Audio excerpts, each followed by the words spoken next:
राधा रानी की मृत्यु कैसे हुई? जब भगवान श्री कृष्ण वृंदावन छोड़ के चले गए तब राधा की जिंदगी ने अलग ही मोड़ ले लिया था। राधा की शादी अयान से हो गई। राधा ने अपने दाम्पत्य जीवन की सारी रस्में निभाई और बूढ़ी हो गई, लेकिन उनका मन तब भी श्री कृष्ण के लिए ही समर्पित था। राधा ने पत्नी के तौर पर अपने सारे कर्तव्य पूरे किए। दूसरी तरफ श्री कृष्ण ने अपने दैवीय कर्तव्य निभाए।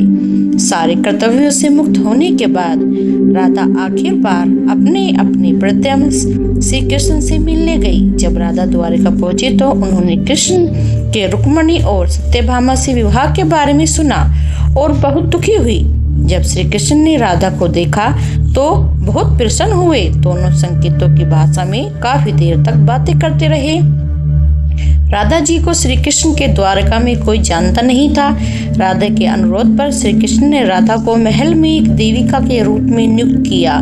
राधा दिन भर महल में रहती थी और महल से जुड़े कार्य देखती थी। मौका मिलते ही वह श्री कृष्ण के दर्शन कर लेती थी, लेकिन महल में राधा श्री कृष्ण के साथ पहले की तरह आध्यात्मिक जुड़ाव महसूस नहीं कर पा रही थी।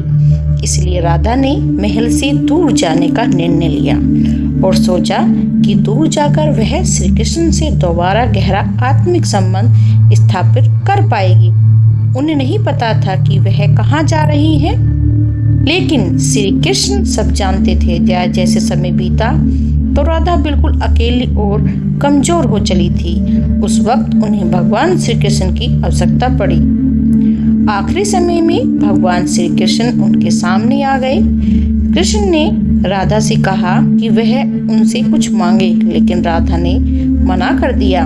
कृष्ण के दोबारा अनुरोध करने पर राधा ने कहा कि वह उन्हें आखिरी बार बांसुरी बजाते हुए देखना चाहती है। श्री कृष्ण ने बांसुरी ली और अपनी जिंदगी की सबसे सुरीली बांसुरी उन्होंने उसे उस दिन बजाई थी। श्री कृष्ण ने दिन रात बांसुरी बजाई जब तक कि राधा आत्मिक रूप से श्री कृष्ण में विलीन नहीं हो गई। बांसुरी की धुन सुनते सुनते राधा ने अपना शरीर त्याग दिया और हालांकि श्री कृष्ण जानते थे कि उनका प्रेम अमर है, पर इसके बावजूद भी इसके वह राधा की मृत्यु को बर्दाश्त नहीं कर सके। भगवान श्री कृष्ण ने प्रेम के प्रति कामकांता के रूप में बांसुरी को हमेशा के लिए तोड़कर झाड़ियों में फेंक दिया। उसके बाद श्री कृष्ण ने जीवन में कभी भी बांसुरी या अन्य वाद्य यंत्र नहीं बजाया। कहा जाता है जब द्वापर युग में नारायण जी ने श्री कृष्ण का जन्म लिया था, तब माँ लक्ष्मी ने राधा रानी का रूप लिया था ताकि मृत्यु लोक में भी वह प्रभु के साथ ही रहे।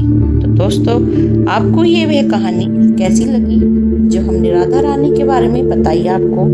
तो ये कहानी सुनकर आपको पता लगा कि राधा रानी का और श्री कृष्ण का जो प्यार था वो अमर था, जो कि आज भी हालांकि हमारे दिलों में राधा रानी के लिए और श्री कृष्ण के लिए जुड़ा हुआ लगाव चल रहा है और ये चलता ही रहेगा। आपको कहानी पसंद आई हो तो हमें कमेंट्स बॉक्स में कमेंट्स करके जरूर बताएं और राधे राधे लिखना ना भूलें। राधे राधे।